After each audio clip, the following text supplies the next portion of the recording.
సదాశివపేట మండలం వెల్టూరు గ్రామంలో సర్పంచ్ అభ్యర్థి తొంట రాజు, వార్డ్ మెంబర్ అభ్యర్థులతో కలిసి ఇంటింటి ప్రచారం నిర్వహిస్తూ కత్తెర గుర్తుపై ఓటు వేసి తనను అత్యధిక మెజార్టీతో గెలిపించాలని కోరారు.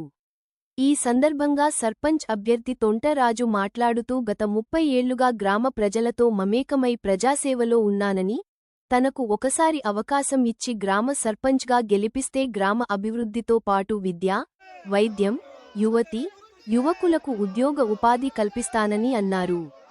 ఈ కార్యక్రమంలో నాయకులు, మహిళలు, యువకులు, గ్రామస్తులు పాల్గొన్నారు.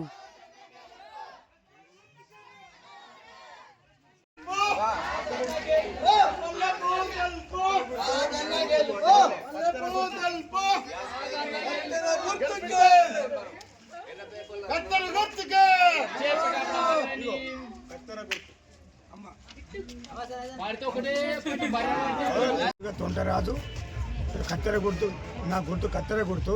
ఈ గ్రామ అభివృద్ధి కోసం పాటుపడతామని గ్రామ ప్రజలతో తిరుగుకుంటూ ఈ గ్రామ అభివృద్ధి, గ్రామ సమస్యలను తీర్చుతామని ఓ సర్పంచ్గా నిలబడ్డాను. కోరుతున్నా.